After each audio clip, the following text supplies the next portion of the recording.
বন্ধুরা, আমি আজ তোমাদের নতুন একটি গল্প শোনাবো। বুদ্ধিমান বাঘ ও অহংকারী সিংহ। ঘন জঙ্গলের রাজা ছিল এক শক্তিশালী সিংহ। তার গর্জনে কেঁপে উঠত পুরো বন। নিজের শক্তি নিয়ে সে এতটাই গর্বিত ছিল যে কাউকে পাত্তাই দিত না। সে ভাবত, আমার মতো শক্তিশালী কেউ নেই। একদিন সেই জঙ্গলে এলো এক বাঘ। বাঘটা ছিল খুব বুদ্ধিমান, শান্ত আর ধৈর্যশীল।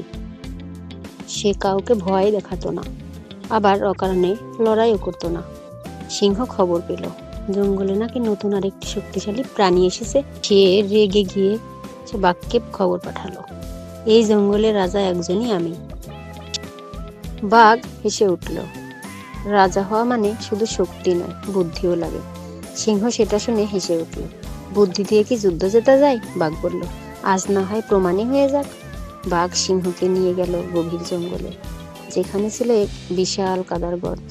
হঠাৎ বাঘ লাফ দিয়ে নিরাপদ জায়গায় চলে গেল, আর ভারী শরীরের সিংহ কাদায় আটকে গেল। সিংহ যতই গর্জন করুক, বেরোতে পারলো না। শেষে লজ্জায় বলল, আমাকে বাঁচাও।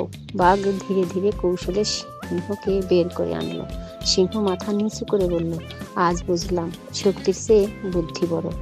সেই দিন থেকে সিংহ আর অহংকারী রইল না, আর বাঘ হয়ে উঠল জঙ্গলের সবার সম্মানের প্রতীক। প্রিয় বন্ধুরা, আমাদের এই গল্পটি ভালো লাগলে এবং আরও নতুন নতুন গল্প পেতে প্লিজ চ্যানেলটি লাইক ও সাবস্ক্রাইব করুন।